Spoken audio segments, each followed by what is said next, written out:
Mesdames, Messieurs, dans la nuit du 23 au 24 septembre 2024, un peu après 1 h du matin, l'ancien ministre des Sports, M. Oswald Romeki, a été interpellé au moment où il transmettait 6 sacs remplis de billets de banque au commandant de la garde républicaine. Des premières investigations.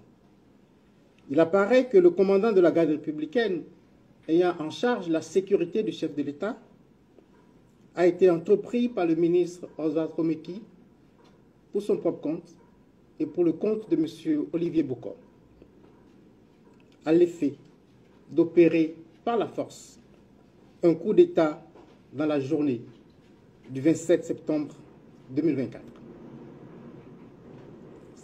C'est dans ce cadre que dès le 6 août, les intéressés ont ouvert un compte bancaire dans les livres de la NCA Banque Côte d'Ivoire au profit du commandant de la garde républicaine.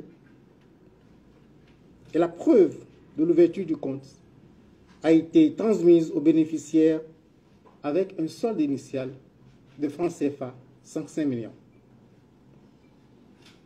Pour achever de vaincre la résistance du commandant de la garde républicaine, ils lui ont promis et remis le 24 septembre 2024 en espèces une somme de francs CFA 1,5 milliard.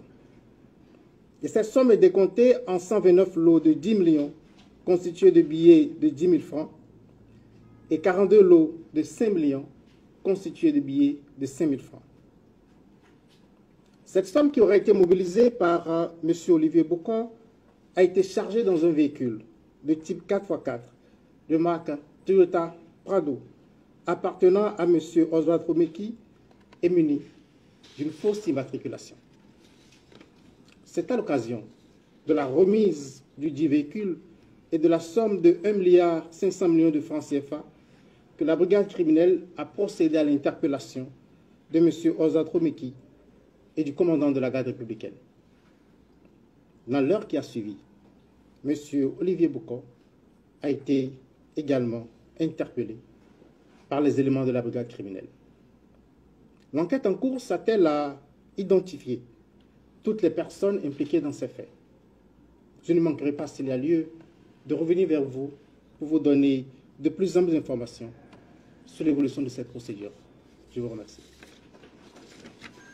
Bénin, un coup d'État déjoué, 1 milliard de francs CFA proposé au commandant de la garde présidentielle.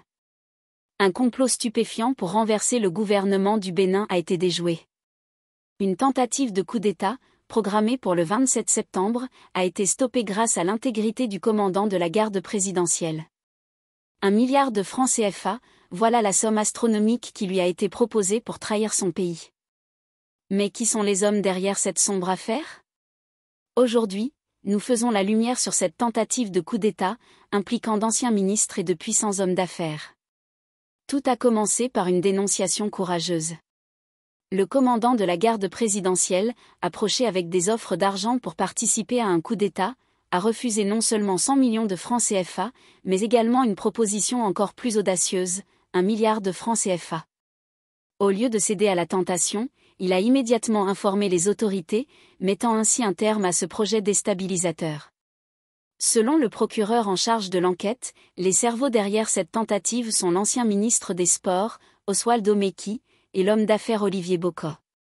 Ces derniers sont accusés d'avoir monté un plan pour prendre le pouvoir, en offrant des pots de vin au chef de la garde républicaine. Les enquêteurs ont découvert un compte bancaire en Côte d'Ivoire, utilisé pour financer cette tentative. Des vidéos montrent les mouvements des sommes d'argent proposées, capturant des preuves irréfutables des tentatives de corruption. Mais cette affaire ne s'arrête pas là. Le réseau de complicité dépasse les frontières du Bénin. Des figures militaires du Burkina Faso et du Niger auraient été en contact avec les conspirateurs, selon les enquêtes. Kémy Séba, un activiste bien connu, est également impliqué, facilitant le transport des fonds entre les différents acteurs du coup d'État. Cette affaire révèle un réseau complexe qui dépasse les frontières, rendant la situation encore plus préoccupante. Au-delà de la tentative de coup d'État, il y a aussi une lutte fratricide entre le président béninois, Patrice Talon, et son ancien allié, Olivier Bocco. Selon plusieurs sources, leur relation s'est dégradée lorsque Bocco a cherché à obtenir les faveurs de la France-Afrique, cette même puissance qui avait déjà soutenu Talon. Cette rivalité a peut-être conduit à la tentative de putsch, mais il est clair que ce n'était pas pour le peuple béninois. Finalement, grâce à la vigilance du commandant de la garde présidentielle, le Bénin a échappé à une crise majeure. Cette affaire montre que, même face aux influences extérieures et aux ambitions personnelles, la souveraineté du Bénin peut être protégée grâce à l'intégrité de ses défenseurs.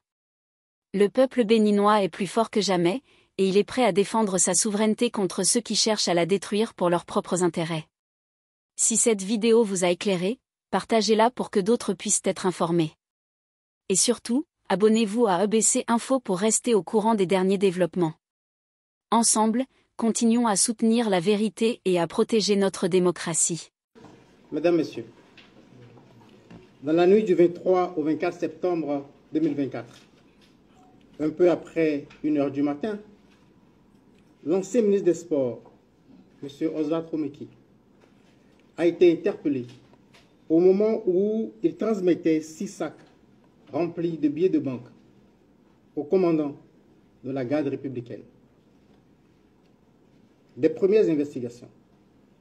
Il apparaît que le commandant de la garde républicaine, ayant en charge la sécurité du chef de l'État, a été entrepris par le ministre Oswald Romeki pour son propre compte et pour le compte de M. Olivier Bocco, à l'effet d'opérer par la force un coup d'État dans la journée du 27 septembre 2024.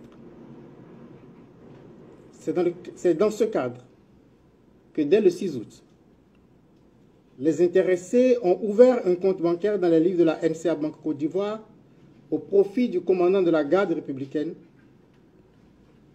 Et la preuve de l'ouverture du compte a été transmise aux bénéficiaires avec un solde initial de francs CFA 105 millions.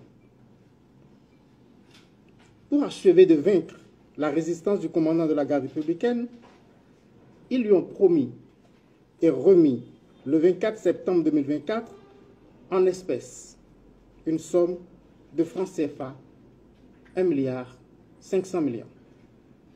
Et cette somme est décomptée en 129 lots de 10 millions constitués de billets de 10 000 francs et 42 lots de 5 millions constitués de billets de 5 000 francs.